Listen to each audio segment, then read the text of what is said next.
So I've redone my board for the 50th time now, and a big part of it was really focused on the drives. I'm a big drive buff. I love overdrives, and in fact have this sitting on the sidelines in case I want to use it again, or the old Super Bolt, which I got from a very nice gentleman in Dallas who, I think this is like right when the Taco Bolt sold out and they realized that there's no more Super Bolts, but I got this for a great deal.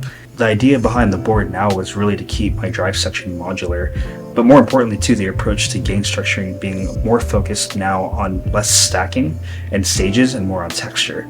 Dial it in exactly the way it sounds, saturated or not, and really just focus on how it feels in context of the mix, and not think about all these random combinations of things that it could be, couldn't be, what works, what doesn't work, and really just enjoy each drive for what it is.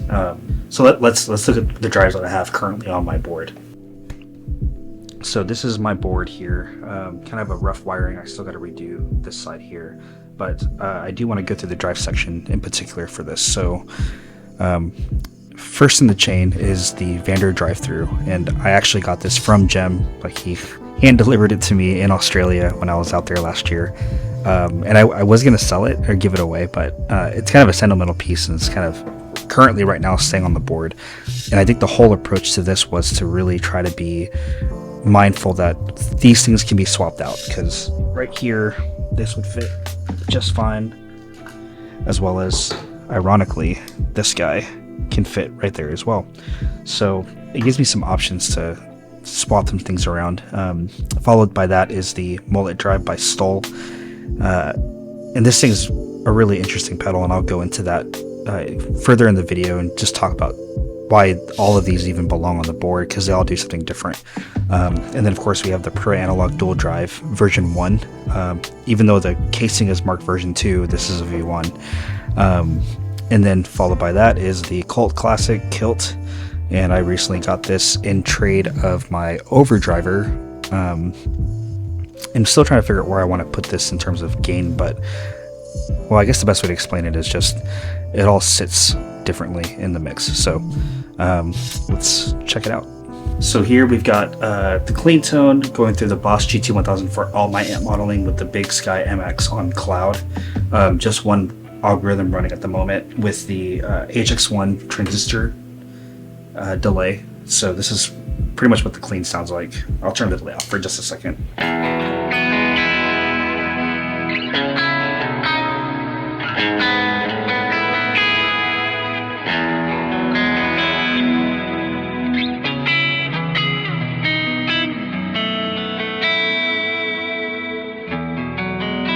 I kind of like to go high gain-ish toward the front end of the chain and then go progressively lower stack.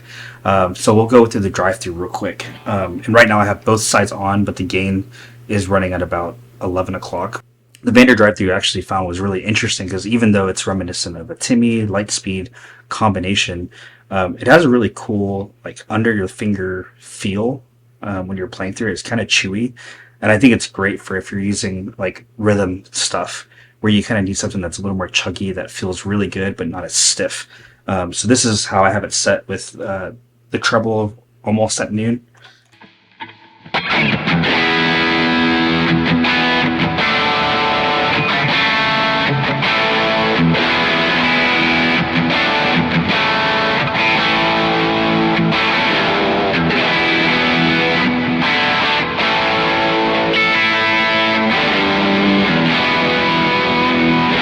The Mullet drive, I guess the way it breaks up, I don't know.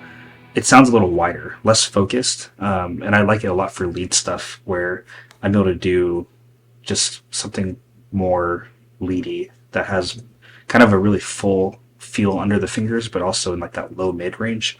So hearing that, as you can hear the hiss already.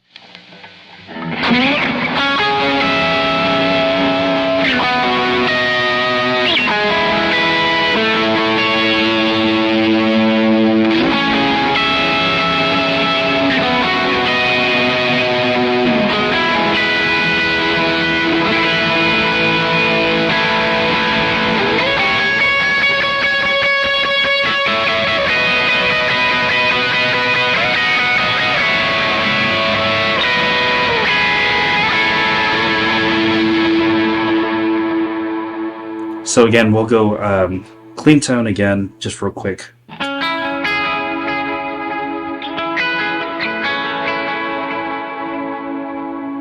Drive through for reference.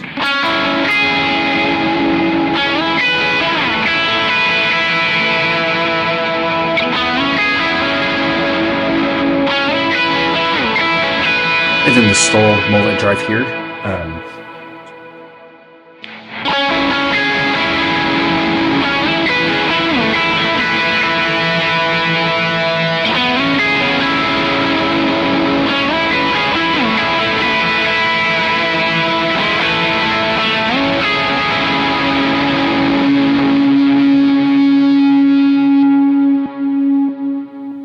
I can feel it a lot more in the mids in my fingers, and it just feels like it has a little more body to it.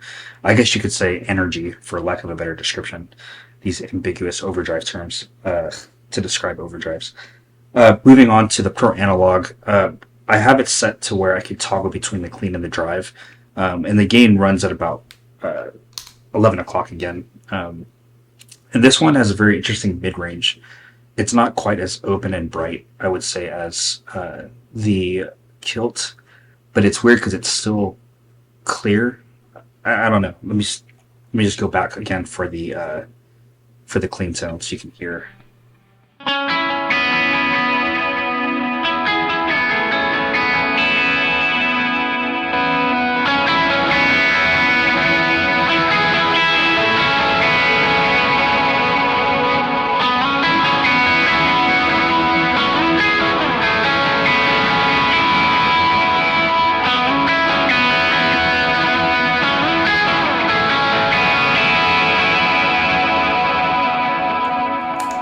And the ProAnalog, I think, is still a hidden treasure. If you can find one, a version 1 or version 2, I think they're really great. And I really don't know what they're modeled after. And I had both of them. Anthony Groves has my other one that's a V2.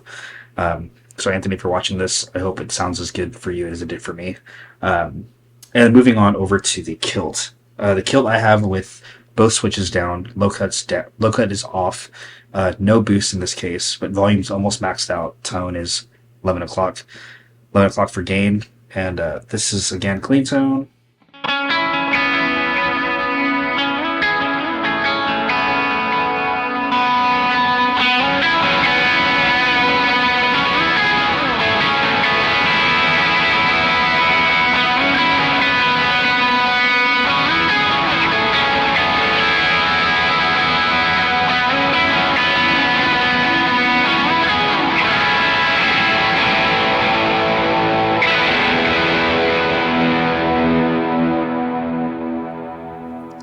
So that's basically my overdrive section, and at any given point I could swap.